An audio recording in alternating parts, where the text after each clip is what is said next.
Hey, what's happening in Instagram? I hope you all are doing well this afternoon or evening, wherever you are. Dr. Coop here. I hope you all are enjoying a little bit of content that I put out from time to time. Tonight is a very special one. In a few moments, I'm going to be on blackdoctor.org, blackdoctor.org, live with my good friend, Ellis Dean, and we're going to be discussing the Bronny James situation. I don't have any details on that, but what I will talk about in just a few moments is the potential causes of a sudden cardiac arrest in a young male athlete. So tune in, blackdoctor.org. I think this is on their Facebook page where you can tune in, but I'm going to keep this live from my IG page so that the information is there. And I'll try to give you, with respect to their invitation to me to come onto their program, I'll try to give you some previews so that we can utilize this content as well. I hope you all are doing great. Love you. And there's nothing you can do about it. All right.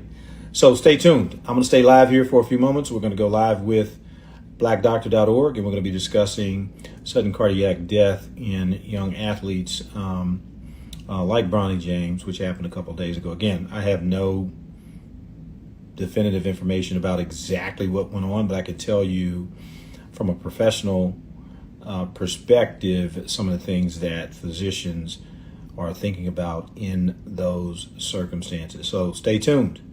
We're going to get live here momentarily, but if you'd like to join the conversation, go to blackdoctor.org, and I think on their Facebook page is where they post the link to these programs. But I'm very humbled and excited to be here. I'm going to go and check in with my buddy Ellis Dean right now.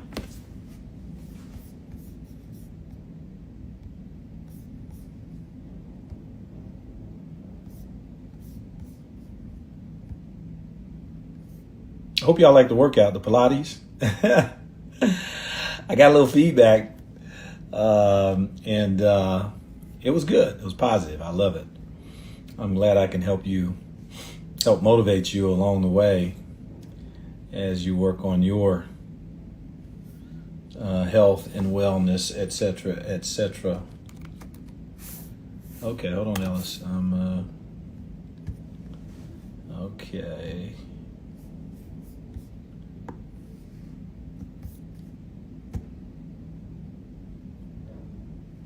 Now, I wonder if, it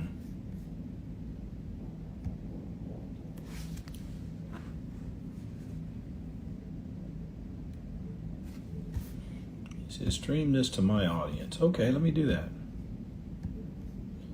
Oh, yeah, they got a new feature now. You can, Ellis, my brother. What's happening? But it's only allowing me two destinations. Okay. Well, they don't expect people to have like. So what would you say? So I did my Facebook page, and I think I'll do LinkedIn. How about that? Yeah, I think those two are your best choices. I'm gonna do. I actually am live on Instagram right now on my cell phone. Okay, yeah, because that's the one place that StreamYard can't stream to. So no. IG on your cell phone, and StreamYard you can go to Facebook, YouTube, LinkedIn, and then like Twitch and other stuff that I don't use. Man, I have no idea. And then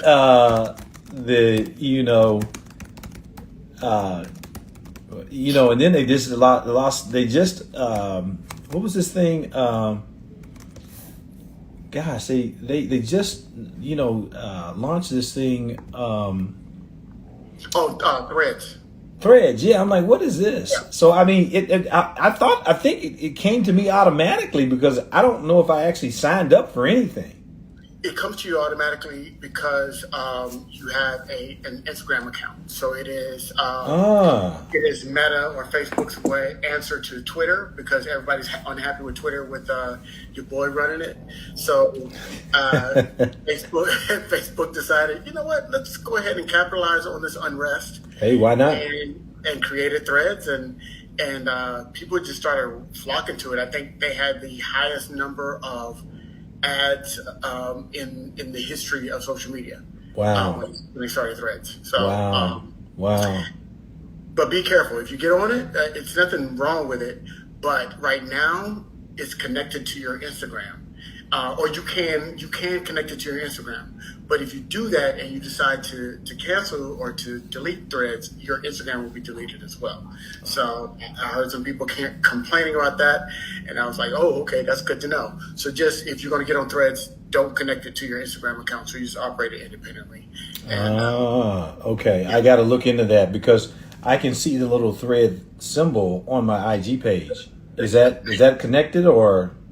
Have you set up a Threads account? Well, I guess if you click on it, it'll probably have you set up, and it'll do it through your Instagram, and then that'll connect it. Okay, all right. Well, I gotta be careful. That's the bottom line. You're warning me to be careful. Good. All right, my friend. All right, good. It's good to be here with you as always. And are we live yet? Not live yet. No, we're not live. Do you have any other guests coming to discuss this? No, or? just this one. Oh, okay, cool. Yeah. Awesome. I love it. Yeah. Perfect. Yeah.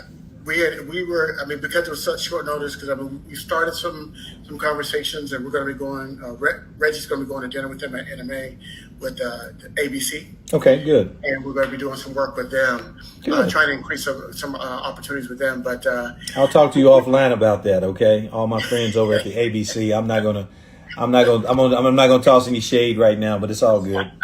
Yeah, we just need to get in a room and, we need to have a retreat, honestly, and just kind of get together. And there's so much happening in my world when it comes to particularly African American physicians and everything that you see that's happening from a disenfranchisement, a marginalization, or just flat out racism is happening in institutions. And it's happening in the healthcare systems as well. And it's hard. It's hard. I'm on a number of chat threads and groups and things, and it's really difficult to basically remove the fog off of the lenses, in particular for a lot of these young physicians. Well, let me back that up. Let me back that statement up. Not necessarily young physicians. I think they are seeing it better than some of the ones who've gotten a taste of this illusion of security and safety in a system that, quite frankly, has got a lot of flaws. And most people don't know this, but 75, everybody, people talk to you sometimes like, hey, you got any physician friends you can refer me to do business, to set up their website or do this or do that. Let me tell you something. 80% of the doctors in America now are employees. If they're not directly employed, they are connected through some type of clinically integrated network with a system, and they have handcuffs. Okay. Mm-hmm. And that's a bit extreme. I understand that. But as one of my colleagues says, it's figurative handcuffs. Yeah, I mean, you can't. There's certain things you can't do. There's a lot of decisions you can't make, independently anymore. So the idea of independent enterprising physician in America is really, that no longer really exists. So what a lot of physicians are doing is they're breaking off, and now they're doing concierge practices. Okay. Mm-hmm. And that gives you, to some extent, some of that independence and entrepreneurial opportunity back, but it never really fulfills completely the void that is left. And concierge practices only gives you access to a certain percentage of the population that can afford concierge. Exactly. And so, that's great for them, for the physicians who practice on it. But I always, when I discuss that with my colleagues, I say, hey man, it's access. I mean, what are we doing when you when you set up systems like that, how does that affect access overall? Because it you may have a nice 8 to 4, 9 to 5 lifestyle, on when you want to be on, off when you want to be off. That's great. But patients and healthcare consumers who want information, they have no access to it. But the world that I'm in now is filling that void. I'm all about access. I'm all about doing this kind of stuff. I'm all about creating Matter of fact, opportunities. I need Yeah. to connect you. I need to connect you with my wife because Sure. she's a CHRO for her company, Sure. and they were thinking about adding Primo Health Partners for that second opinion service that they can refer. Yeah. their employees to. Would love to talk to him. Would love to talk to him. Yeah, absolutely. That's what we do. All right, man, I'm going to turn it over to you. Let me say hi to y'all over on Black. Hey, Reggie, real quick, where do they pick this up live? Is it on your blackdoctor.org Facebook page? It will be on our blackdoctor.org Facebook page. It will also be on our blackdoctor.org YouTube channel. So if you go to facebook.com/blackdoctor.org/live, you'll find it right there.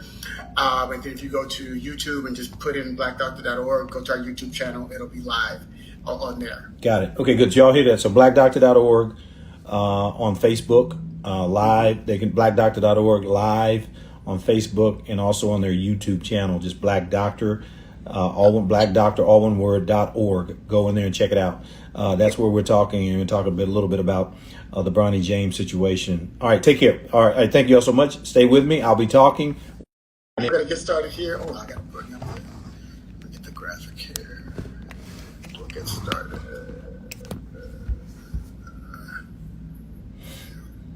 There we go.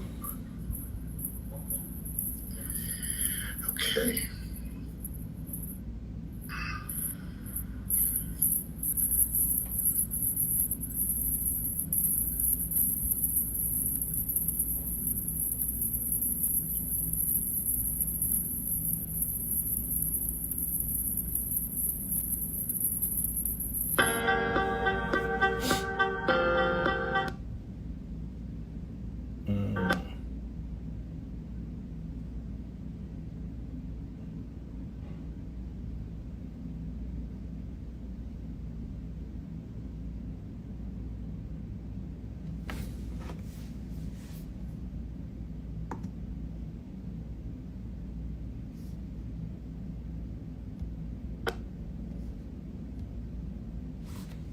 Good afternoon, and thank you for joining us here on blackdoctor.org. I am Ellis Dean, the Director of Digital Programming at Black Doctor, and one of the things we pride ourselves here is we are responsive to what's happening in the community. And so what do I mean by that? Well, earlier in the last football season, when Damar Hamlin had his cardiac arrest on the field, we were able to turn around on that Wednesday and have a program about cardiac arrest and emergency services.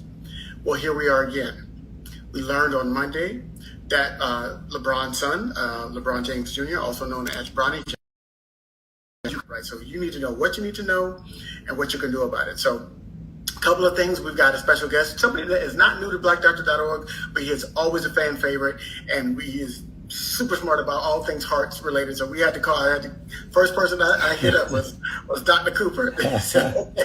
So a couple of things I need for you to do before we get started with Dr. Cooper is, number one, let us know where you're watching from. We'd like to know where people are watching us from all over the world. So please drop that in the comment section and let us know. Give yourself a shout out. Number two, please tag a friend or share this on your page. We want to get this information out to as many people as possible. We know that misinformation and disinformation, especially about healthcare, has become rampant since, that certain time with COVID was going on. And it just keeps coming out. So we want to get out true factual information from top Black experts. So please share this on your page and tag a friend.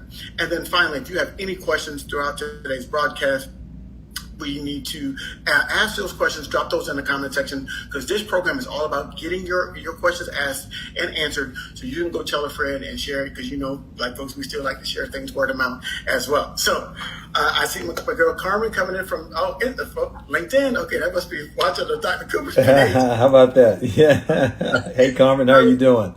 Fresno, Texas. What's up? All right. That's what's up. Keep your comments. Keep giving yourselves a shout out. We got Southern Maryland in the house. But the man of the hour is, of course, our own Dr. William Cooper. He is a cardiothoracic surgeon. It took me a long time to practice in how to say that properly, but he's a cardiothoracic surgeon. He's also a media personality, and he is also a principal partner at Primo Health Partners. And we want to make sure that you go sign up. He'll get an opportunity to tell you about Primo Health Partners here today, so you don't get into a situation where your health is in jeopardy without getting that great second opinion. So I'm going to shut up and bring on the man, also known as Dr. Cooper. How you doing, Doc? How you doing, Doc? Hey, Ellis, how you doing, man? It's always great to be with you. Absolutely fantastic to be with you. Man, this is great. I was being completely honest. When we talked about the other day, we need to do a show about it. I was like, I got it. First person. Hey, you get back. Like, well, I'm humbled by that, my friend. It really humbles me. It gives me an opportunity to share what God has given me, quite frankly.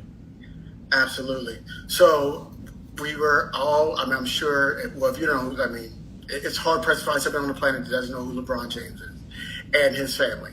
And then, so when we were all it happened, the news broke while we were on our morning call the other day about Bronny James and having a cardiac arrest. And all of us, because we work either in healthcare or in the periphery of healthcare, right, that we know how serious that situation is.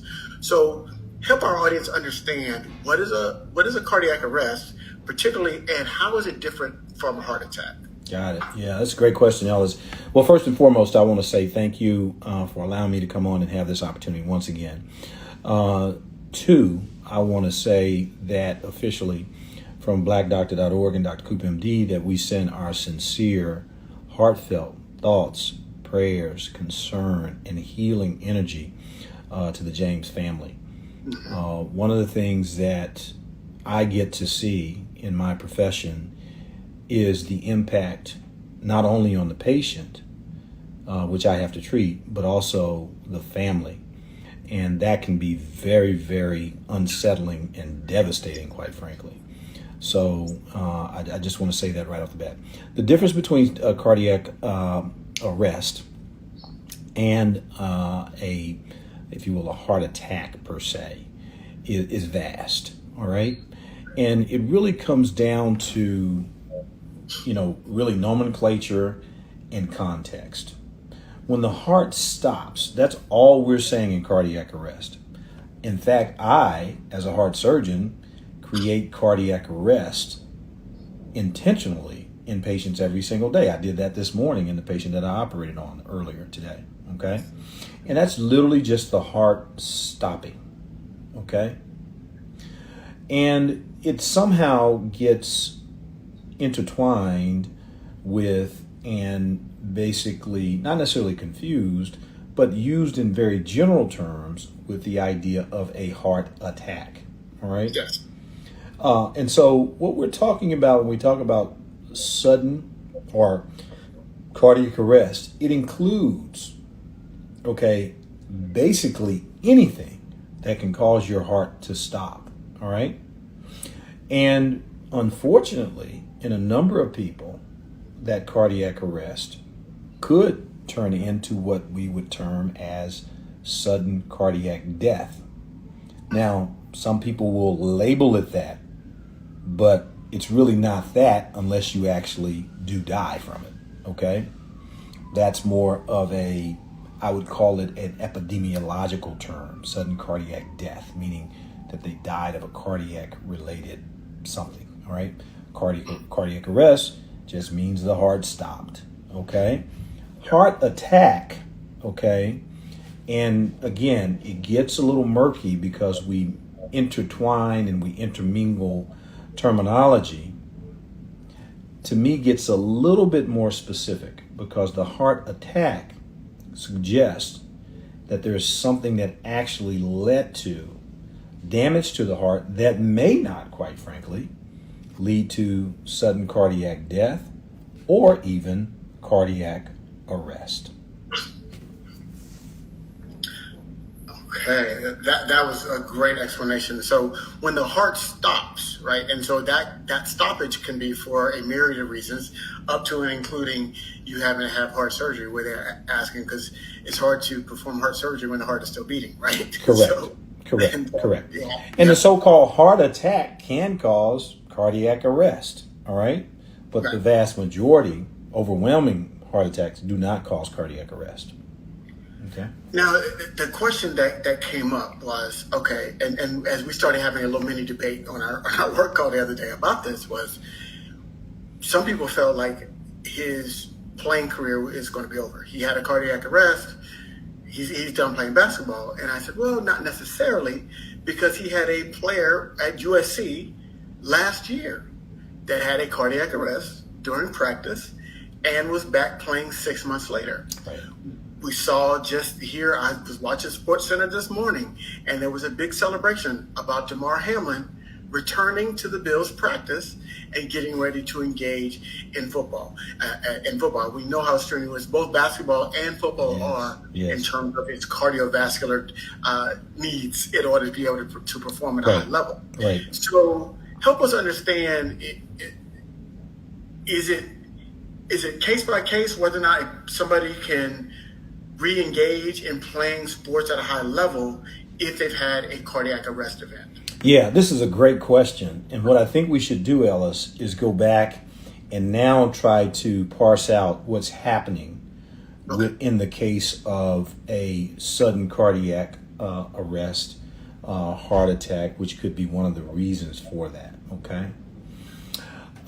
So when we think about the heart stopping, either spontaneously, which is very, very, very, very rare, okay? And when I say spontaneously, or even we would add in the healthcare community the term idiopathic, meaning for no known reason, and that can only come after you've had a thorough evaluation and workup and tested everything. So the idea that someone's heart just completely stops for no known reason is very, very, very, very uncommon. And I would say even rare. All right. Now, so that being one. Because when someone has a sudden cardiac arrest, as young James had, then that would then trigger a complete investigation and workup. And when I say workup, diagnostic testing and things to try to figure out why that happened. Okay? When you get to the why of why it happened, okay, then that then determines, okay, whether or not that person can re-engage in whatever activity that may have precipitated the event. So let's talk about Damar Hamlin for a moment, okay? We think, based on the information, again, this is his private healthcare information that I'm not privy to. I'm making very generalized, broad statements, all right? Right. But based on my knowledge, expertise, and professional practice, in his case, the thinking, as I understand it, is that he had a very, very rare situation, which is what we call commotio cordis, okay? And in that case, what happened literally is an impact to the chest, okay, in the area of his heart that essentially caused the electrical activity of his heart to go completely awry and essentially put him into what we call ventricular fibrillation, okay? And that then is not compatible with life and can lead to complete cardiac arrest. And most people would essentially term it that because essentially there's no activity there that could actually support the pumping of the heart, okay? So that is a very, very rare circumstance. It happens, and honestly, I've never seen it. Actually, there's one other case. I think, I'm just thinking back on this, I think there's a football player who collapsed in the 70s, as I recall, who may have had that condition, and I'd have to check all my facts on that. But it's something that has been reported in baseball, softball, kids getting hit, quite frankly, in the chest with a projectile, which in this case would be the ball. Okay, so in that case, we have identified that it's an external thing that caused the arrest. Very, very rare, very unlikely. I would say in that case that it's probably okay. Right. Once you've done all the other testing that you should do for him to go back and engage in that activity. All right? Now, so assuming that this is just one of those rare circumstances, I don't know what was happening in that practice. Was it another episode of commodity? I don't think so. I didn't hear anything about him, having some, running into someone or getting hit in a weird way on a basketball court. I've never heard of that. I don't know if that's ever been reported. So we have to assume that either it's spontaneous and idiopathic, meaning we have no idea why it happened, okay, or he's gone through the appropriate testing to identify a condition that may have caused it. Once that condition is identified, then you make a determination as to treatment, prognosis, and thirdly, in this case, the activity level of the person who was the victim of whatever happened in that case. Does that make sense? Yes. Got it. I want to be very, very clear because I can tell you sometimes people start talking fast and they get on these shows and the media hype and these guys start going off into tangents.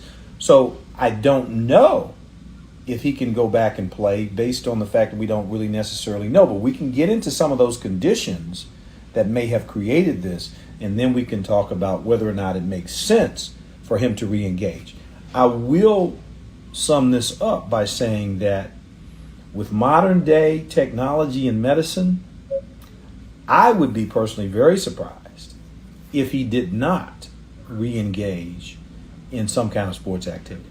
Now, I want to give you all one example that is kind of not, I haven't seen it come up anywhere. But to me, one of the greatest boxers and athletes of all time to ever step in the squared circle. Evander Holyfield, if you recall, had a condition with his heart that was diagnosed before there was a problem called hypertrophic cardiomyopathy. And the recommendation was made that he should never go back in the ring again. Guess what? He did. Evander Holyfield, look this up. I was in Atlanta at Emory University during the period of time when this was going on, and he was being diagnosed and being treated, quite frankly, at Emory University in Atlanta. And you had professionals at that institution who said, no, he shouldn't go back. He did, and he did fine, and he's doing fine today. So there's a lot we don't know. So there are examples of people out there that have had these issues that have been resolved and have gone on to do their thing, do their passion. There you go. You know, it's funny. So I'm going to summarize it for folks. So when y'all start talking about it, if y'all start talking about it, it's case by case basis. Yes. And we don't know until he has a full workup by his doctors. Whether or not he's going to play anything else is pure speculation on our part about whether he is or he isn't going to play basketball again. But what we should be talking about is be happy about is the fact that he's on a path of recovery.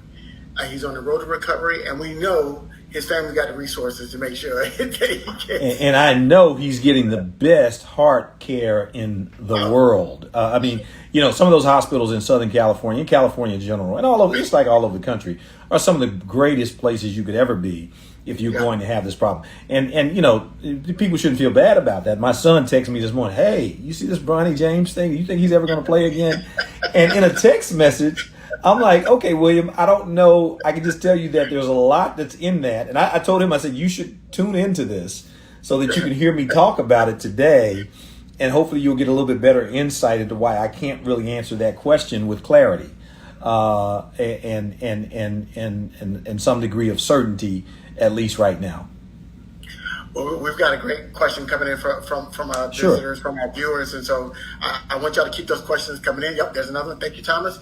I got you. So I want to ask this question before we get to the viewer questions, and that is there a genetic component that could lead you to have more cardiac events? And I'm just going to kind of say it in that space, that to have more cardiac events, that somebody that doesn't have that genetic disposition to have a cardiac event. Yeah, that's a great question, Ellis. And so let's just start with it in terms of the most common reason for somebody having cardiac events is basically development of cardiovascular disease in the terms of high blood pressure, left ventricular hypertrophy, coronary atherosclerosis, that can lead to congestive heart failure and all those things. Those are the things that I see every day in my practice, okay?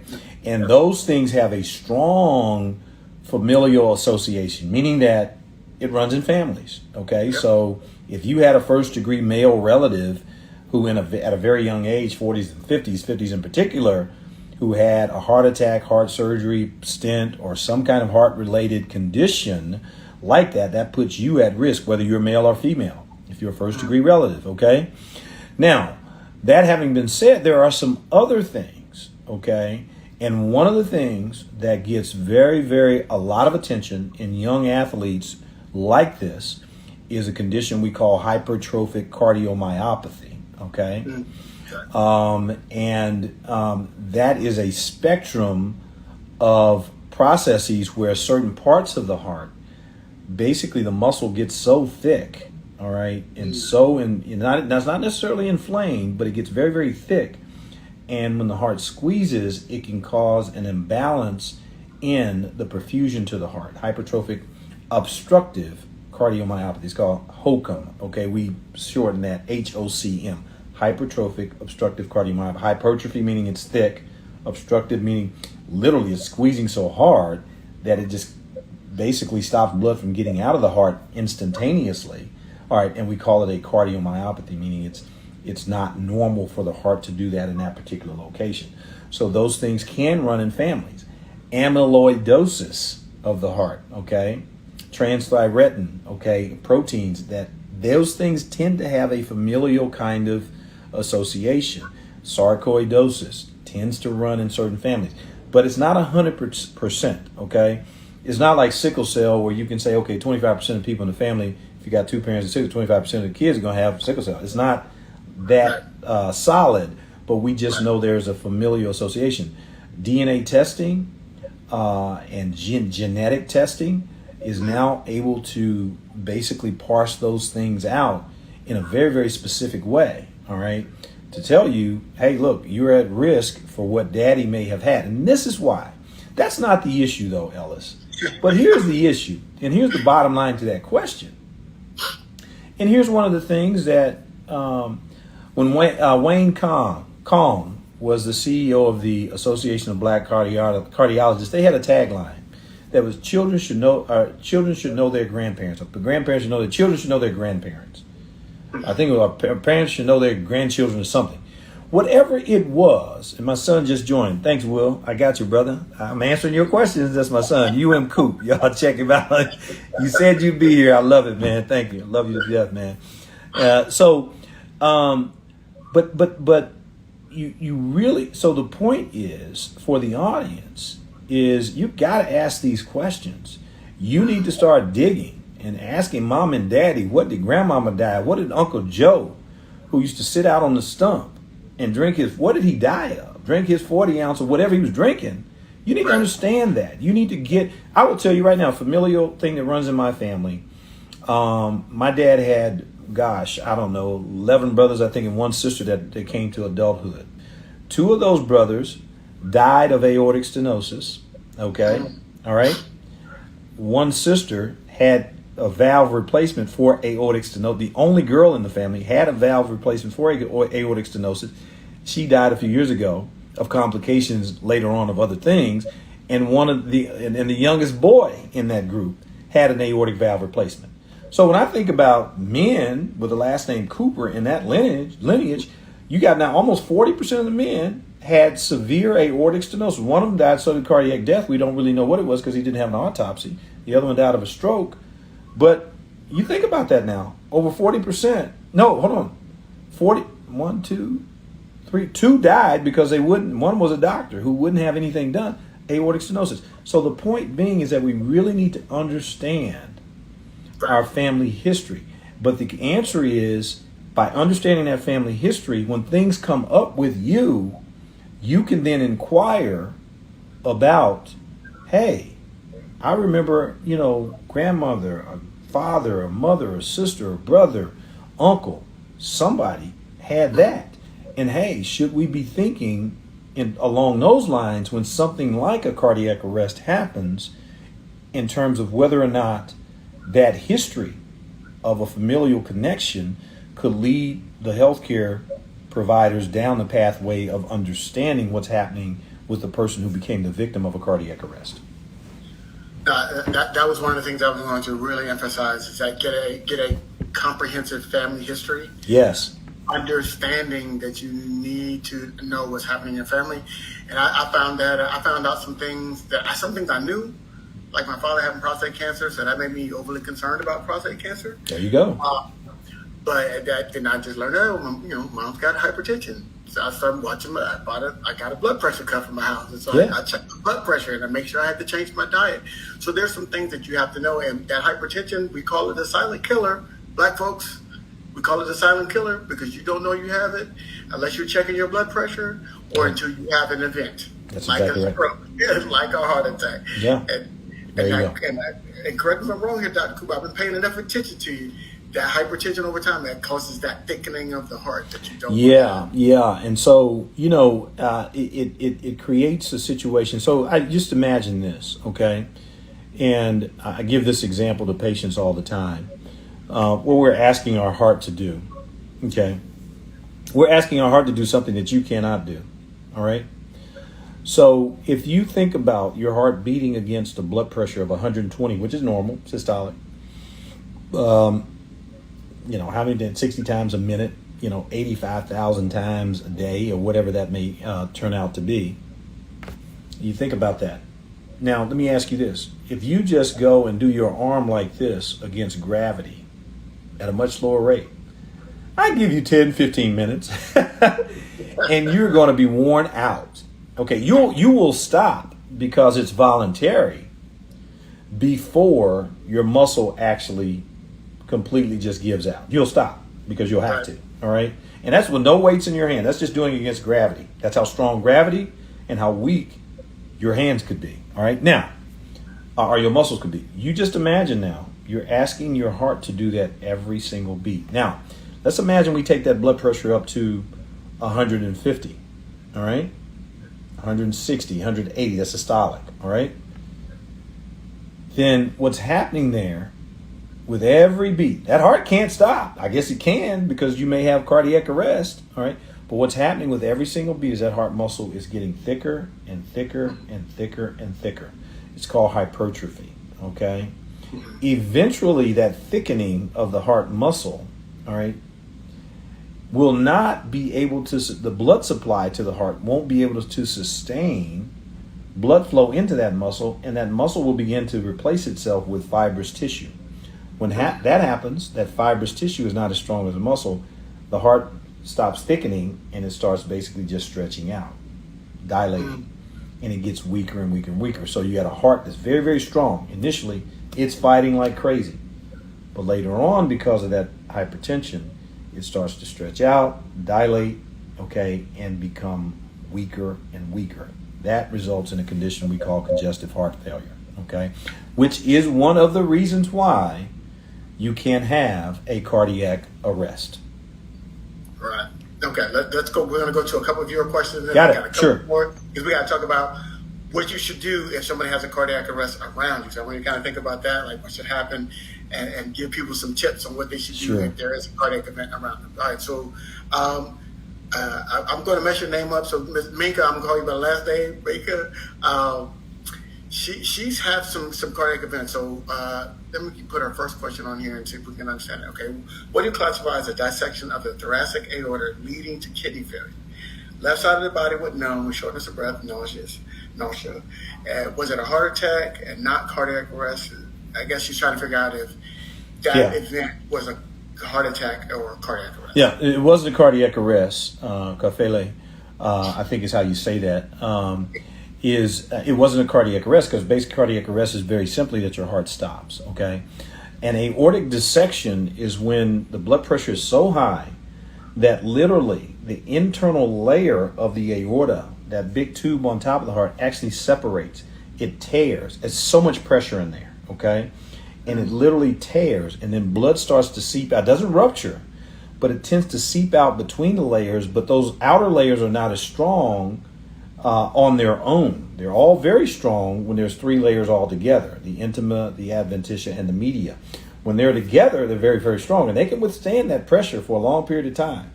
But if you get a tear on the inside lining of that blood vessel, then it starts to dissect in between the layers, and they become much weaker, and then you get a rapid expansion. That's called a thoracic aortic dissection. Okay, it can happen in the ascending aorta, descending aorta, abdominal aorta. Okay, because of the dissection, you can lose blood flow to the kidneys that can lead to kidney failure. But the underlying condition there was hypertension in most cases, high blood pressure, and that high blood pressure has already done damage to your kidneys. Okay, and therefore that you've got a damaged kidney that's already been damaged by high blood pressure.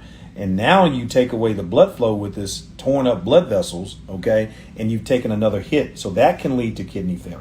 So some of the biggest issues with an aortic dissection, stroke is another one, because you've already got damage to your brain, you've got stroke, you've got the kidney problems, and all of that having resulted from, in most instances, from really elevated high blood pressure over long periods of time.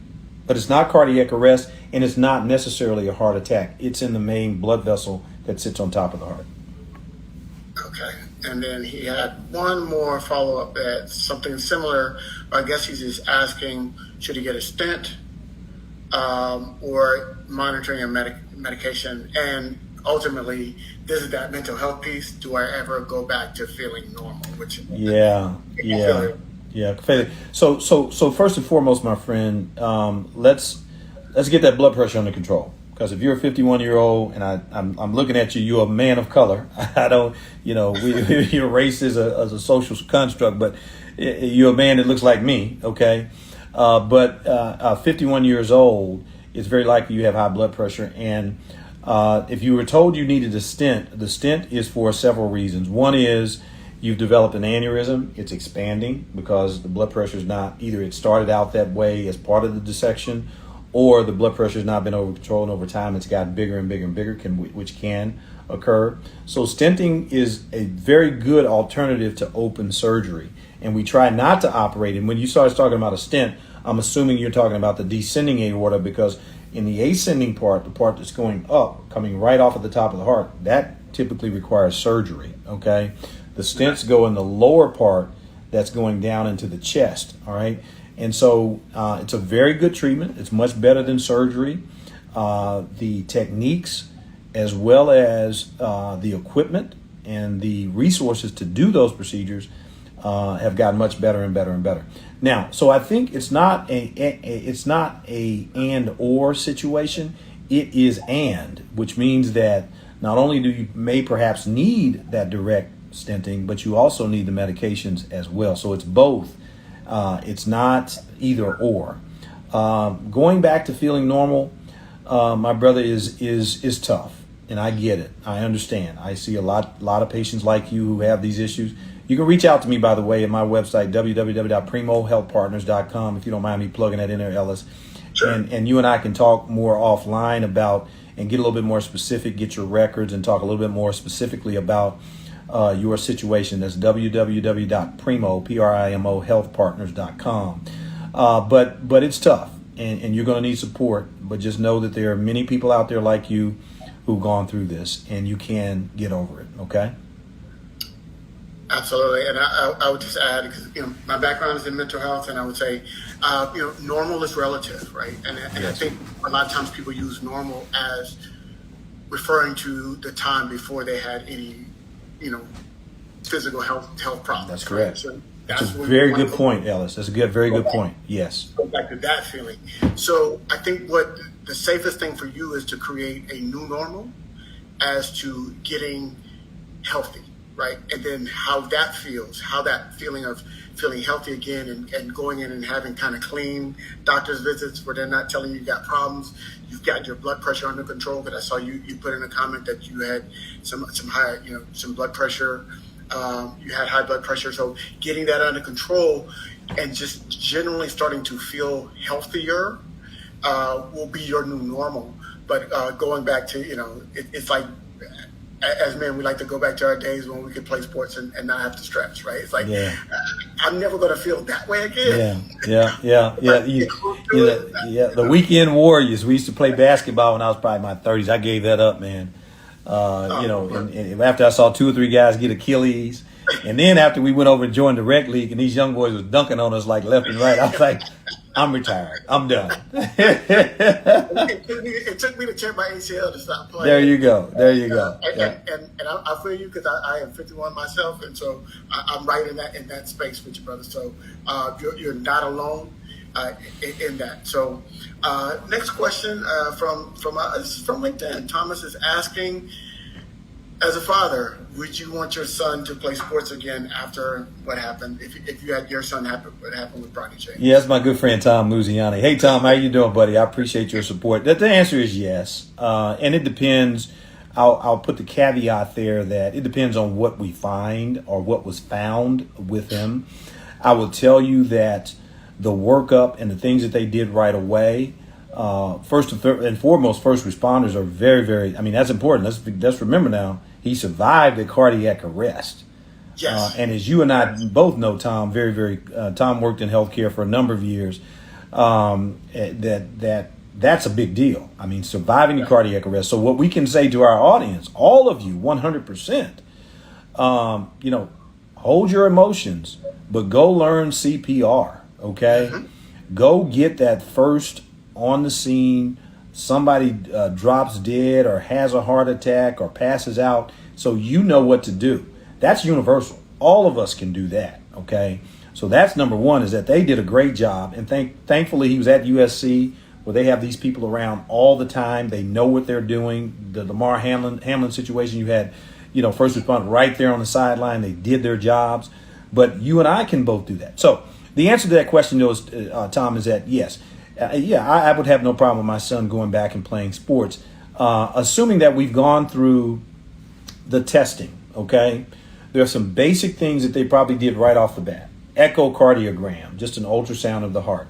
Heart catheterization, okay, where they run the catheters up in the arteries to make sure that there's no anomalous arteries that are going in bad directions that can cause squeezing, and you can lose where you can lose blood flow temporarily, where there's no obstructive cardiomyopathy, there's no heart valve issues or congenital problems that came up.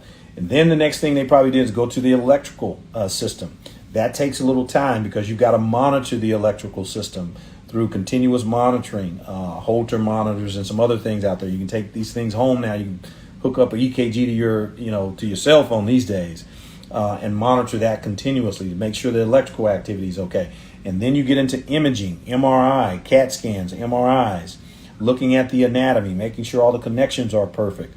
MRI is going to give you an idea of whether or not he's got some kind of inflammatory condition. I mentioned earlier, sarcoidosis, amyloidosis, and those kinds of things. What we call infiltrative cardiomyopathies, where there's essentially abnormal protein and abnormal inflammatory nodules being placed in the heart itself. So you start looking at those things. So there's a whole workup and battery of tests, okay, that need to be done.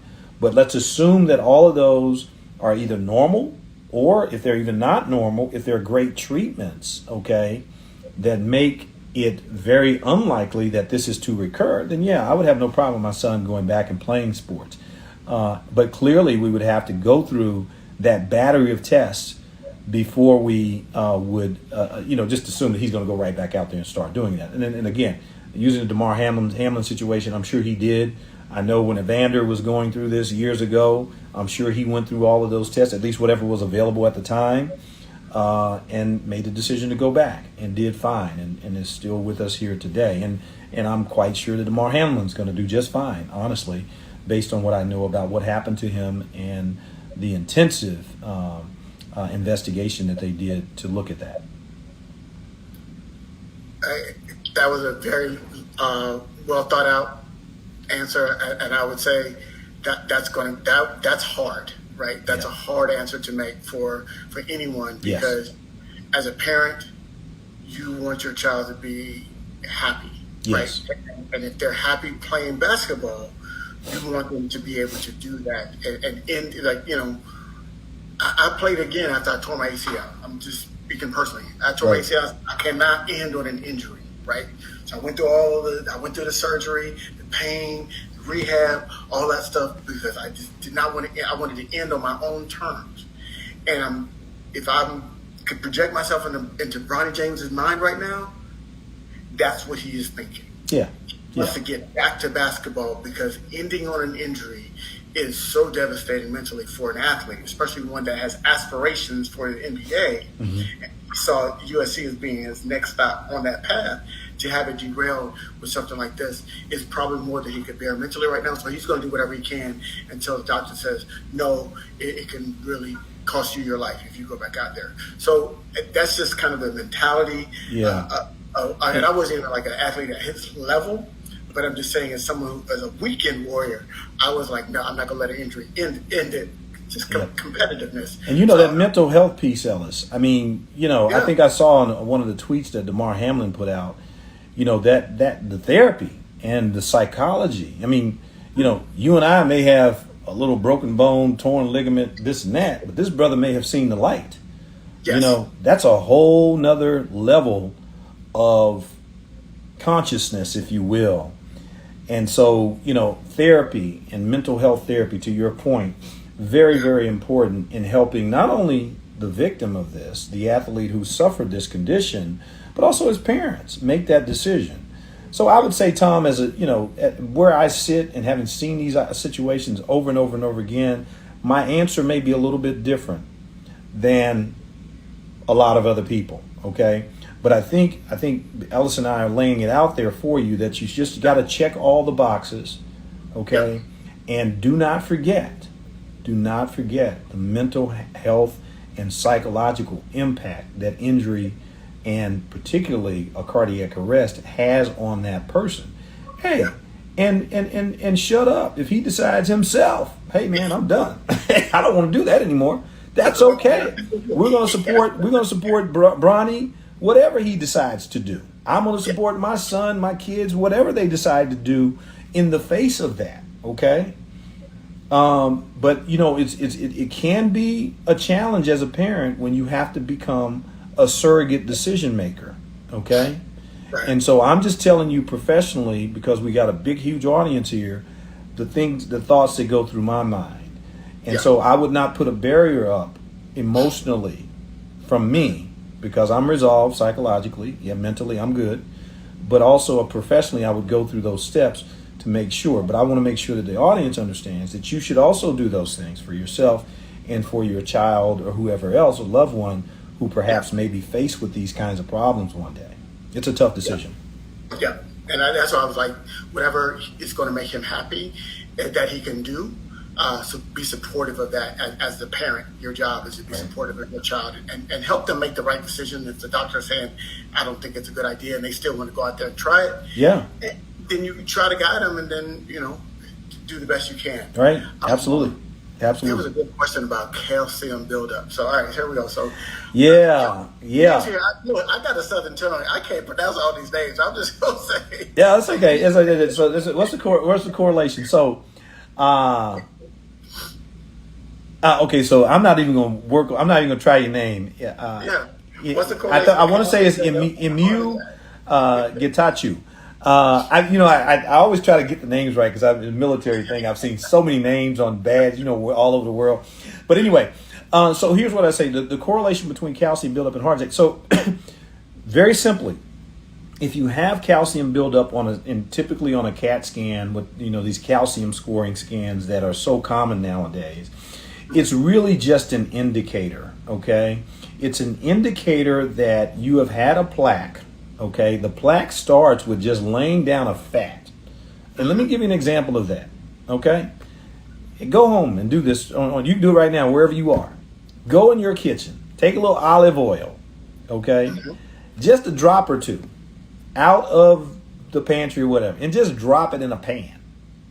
So what's happening inside an artery is that little, depending on how level it is, that little drop of olive oil is just going to sit there. That has no calcium in it, okay?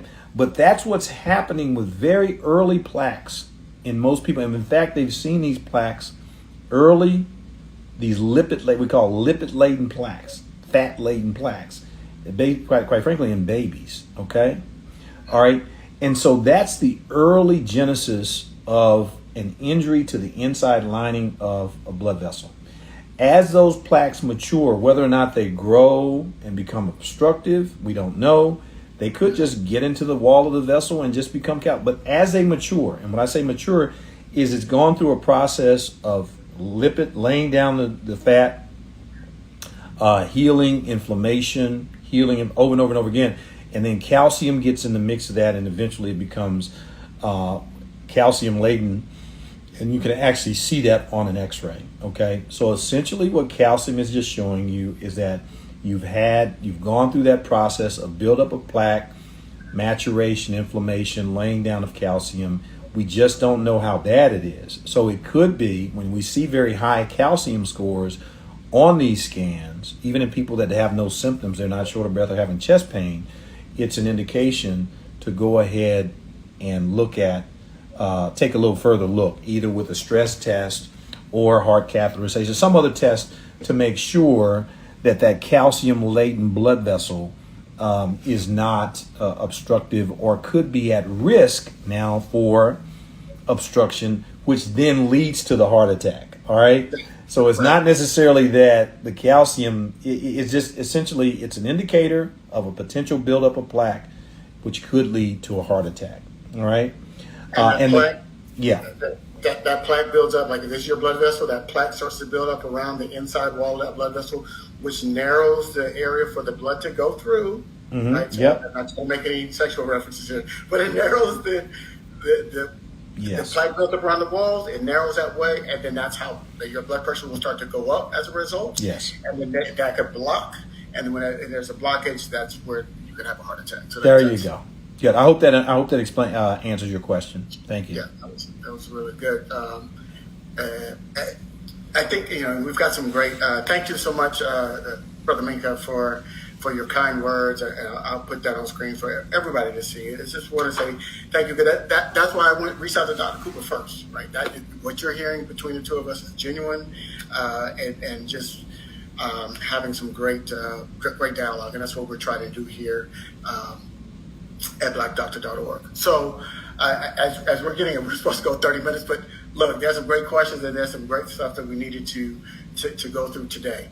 All right, so what are some tips? All right, so I was thinking about what are some tips because we know about Damar Hamlin and Bronny James because they're survivors and they're in high profile jobs and careers that have medical staff always on hand. Right. They had trainers and staff there at USC. They had a whole alert team ready to go on a football field. But that's not when most cardiac arrests happen.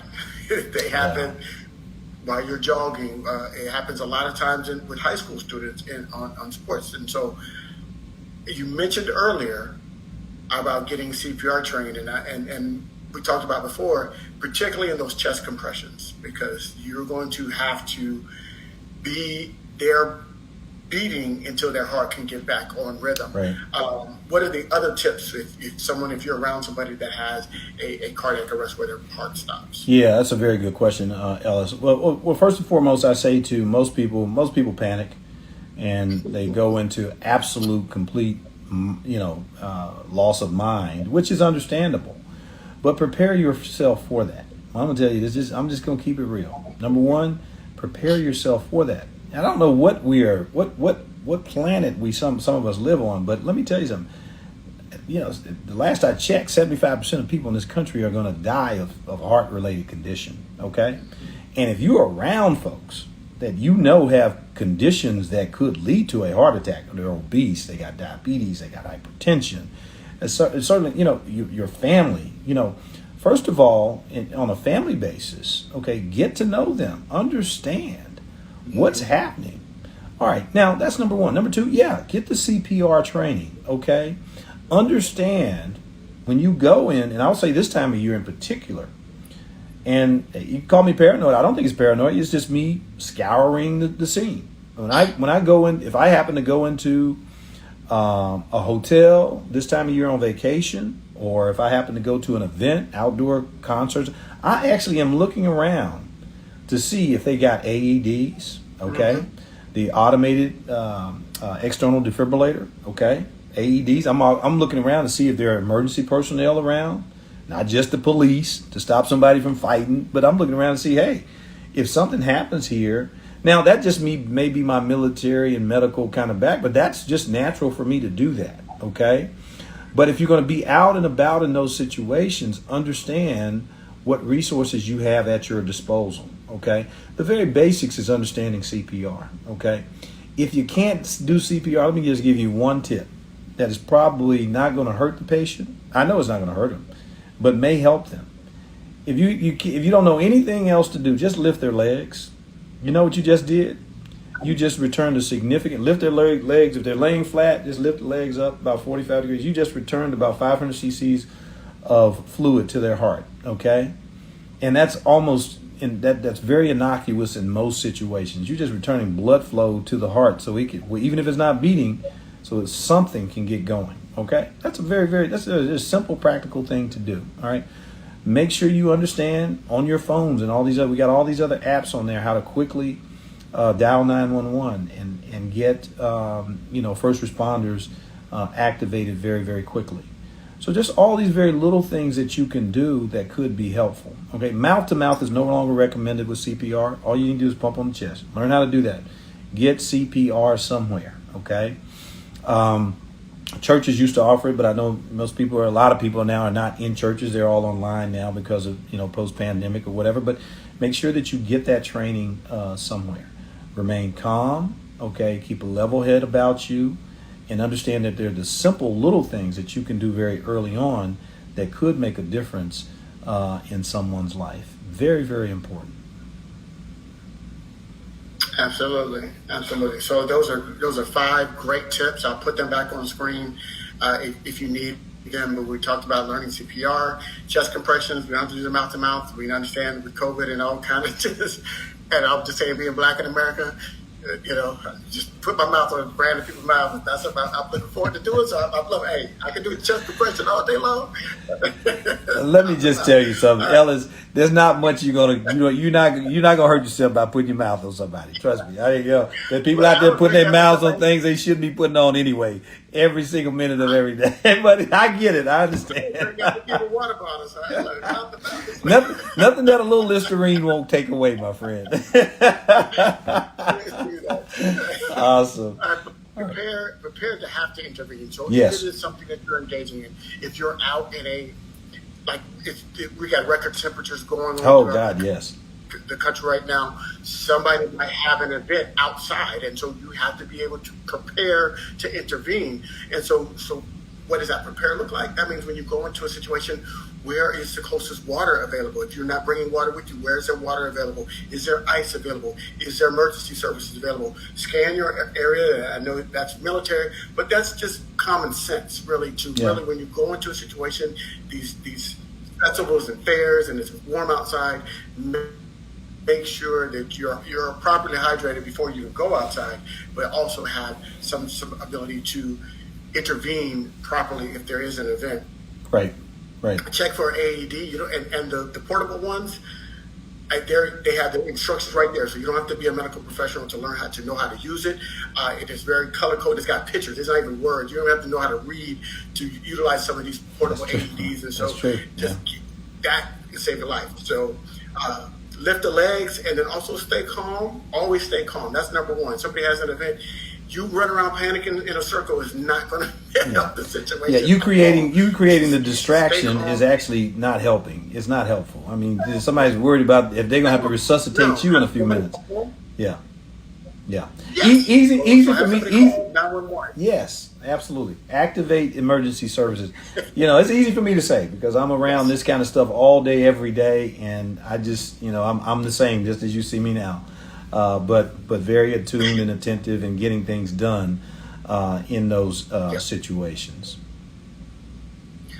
So yeah, I think we may have covered it. We did a good job covering. We didn't cover everything. I would just say this, and I'll give you the last word there, Dr. Cooper, is the best way to avoid any type of cardiac event is to eat right, move, get your exercise, right now it's recommended 150 minutes per week of movement, and it's not just exercise. You could just walking, vacuuming the floor, some sort of movement. You have to get proper amount of sleep, right? Sleep is just as important to your health as anything else. Yes, it is. Yes. And then lowering your stress, whatever that is, whether that's meditation, whether that's going to a comedy show, whatever you need to do to lower your stress levels, that will also go a long way in terms of just getting your body in the best possible shape it can get into. People that have high cholesterol, I have a family history of it. My cholesterol tends to run high. That cholesterol, what Doc is talking about, that builds up around those arteries. And so he said, olive oil, I'm going to give you my test.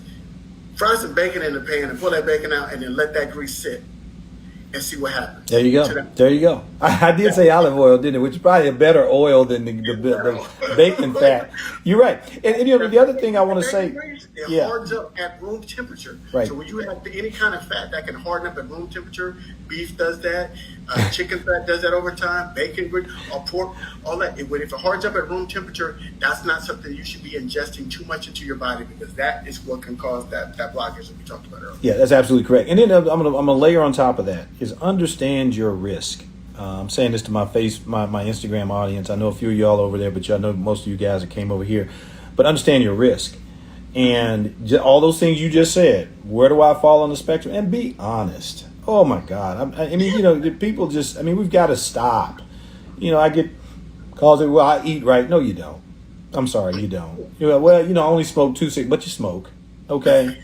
But I exercise, but not 30 minutes a day, 6 days a week. Come on. Just stop it. All those, we have these mental blocks that we want to convince ourselves that we're doing, I've done everything right. I eat right. No, you haven't. Stop it. Yeah. So look yourself in the mirror, be honest with yourself, okay? Understand your risk, know what that is, all right? Get treatment for it. Make sure it's evaluated on a periodic basis, meaning you got to go see your doctor. I know they're hard to get to, but you can call me. We got them, okay? And so, all of those things, the basic kind of things that you need to do to make sure that you are putting yourself in the best situation, quite frankly, to survive a cardiac arrest when and if it happens, okay? And I hope it never happens. God knows I hope it never happens. I tell you what I'm selling, you do not want to buy, okay? That in terms of heart surgery. Now, some of this semaglutide stuff we're selling, you can buy that all day long. But what I sell in terms of, the cutting and sewing, you don't want that. You really don't want that because it's hard. It's hard. Once we cross that road, that bridge, which is a very good bridge, we can take care of you now. We can get you back where you need to be. But to your point, mentally, it's now a new relative normal, and you're going to have to now deal with the consequences of that, whatever it may be, for the rest of your life. So let's get out in front of it right now. Absolutely. So I wanted to say on behalf of blackdoctor.org, thank you all for joining us. Thank Dr. Cooper and Primo Health Partners for loaning him to us for this hour. Now we went to an hour. So thank you so much. Contact, if you want to learn more from Dr. Cooper and Primo Health Partners, go to their website. Yeah, reach out to me on social media at Dr. Cooper MD. That's me, man. I'm all over the place, and not as much as I want to be, but we're going to get there. Working with blackdoctor.org, and I really, again, want to just say to the audience that take advantage of these resources. I mean, it's absolutely fantastic what you all do, and I can't say enough about it. And the sky is the limit. You just tell Reggie I said the sky is the limit for where this can go in the age of Chat GPT, artificial intelligence, new connectivity. Oh my God, it's just amazing what this platform is going to become. I'm not going to say what it could. I'm going to say what it's going to do in the near future. And thank you so much again for having me. Absolutely. Absolutely. Stay healthy, Black folks. Got it. Take care. Peace and love, my friend. All right, I'm out.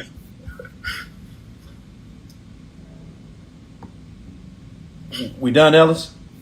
I think so, yeah. All right, my brother. As always, man, appreciate it. Get ready to go in and take my wife to dinner here in a couple of hours. All right, man. We'll be in touch, man. Okay? Absolutely. All right. Take care. Dinner. You got it. Peace.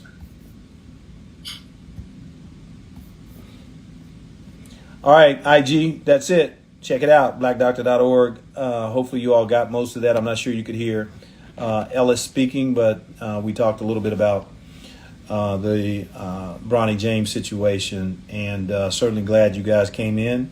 Drop in. Hey, check out my podcast on Apple Podcasts, Spotify, Hanging with Dr. Cooper, hashtag Hanging with Dr. Cooper. Do 4 things: like, subscribe, download, share. Like, subscribe, download, share. I'm going to be doing a lot more consistent kind of content here coming up, but I really wanted to talk about this situation because it is top of mind for a number of people, in particular this time of year, because school is going back. Schools are starting back all over the country. Along with schools come high school sports and athletic events, and I know a lot of parents are very, very concerned about that. So thank you all for being here. Love you. Nothing you can do about it, and I'll see you soon. Peace. Coop out.